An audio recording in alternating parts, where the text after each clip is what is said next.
Indie Mogul.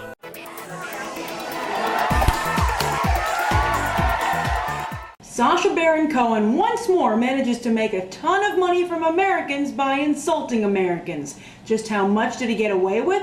Let's find out with some movie math. Bruno was the glittering beacon of the weekend box office, landing the #1 spot with $30.4 million. That's on par with Borat's debut of $26.5 million in 2006.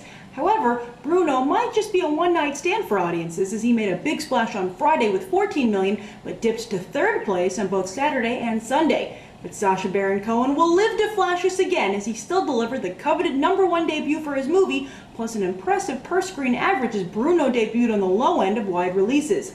As for audience reactions, everyone seemed to be appalled, some people liking the feeling and some people not. I asked you to rate the movie on a 1 to 10 and you gave it a 7.5, half a point higher than the 7 audiences gave it on Friday's episode of Beyond the Trailer.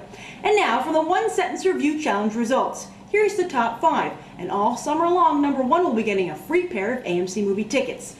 5th place goes to Crazy to Be, who says, Bruno was so bad the theater people should pay us to see it, not the other way around.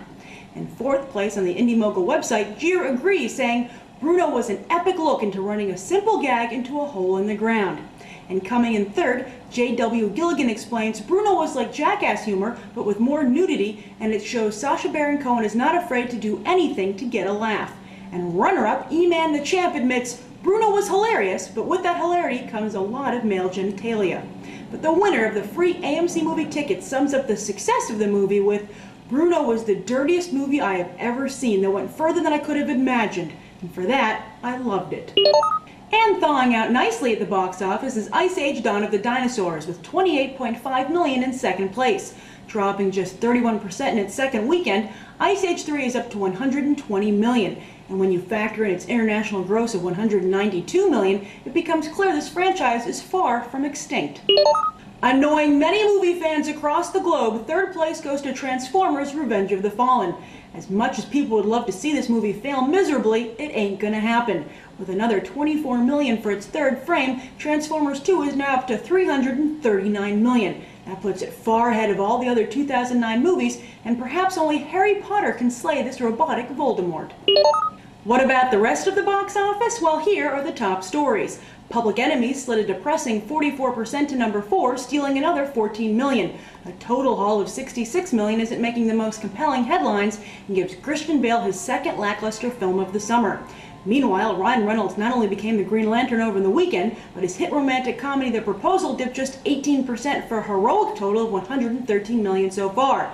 The Proposal is also now Sandra Bullock's highest-grossing movie since, wait for it, 1994's Speed. And while Bradley Cooper lost out on the part of the Green Lantern, The Hangover is now up to $222 million, which, by the way, I'm pretty sure has nothing to do with Bradley Cooper. You want to reward someone, Hollywood? Reward Zach Galifianakis. Yes, I just mispronounced his name. In the bin marked disappointing, we've got I Love You, Beth Cooper, which debuted at #7 with $5 million, My Sister's Keeper, which is only up to $35 million after 3 weeks, and The Taking of Pelham 123, which has only managed to ransom $61 million for moviegoers.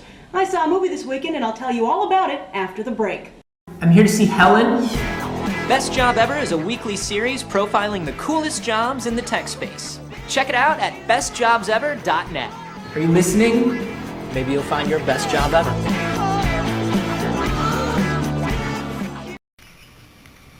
My name's LW, and I see movies everywhere. You're watching Indie Mogul. Since I was away for the 4th of July, last night I finally got to see Public Enemies.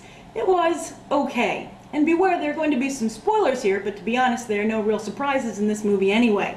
My main problem with Public Enemies was that I just didn't believe it. First, I didn't believe that the FBI could possibly be as stupid as they're portrayed in this movie, and second, there just wasn't much here to believe. And look, maybe John Dillinger wasn't a complicated guy, but then he should have been the focus of the movie. As some of you said in the comments on the BTT episode for Public Enemies, Michael Mann and company made no effort to explain Dillinger's popularity among the public and/or why criminals were the celebrities of the Depression. Why call Dillinger the new Robin Hood when he kept all the money for himself? People were killed during these bank robberies, so how could the public look past that?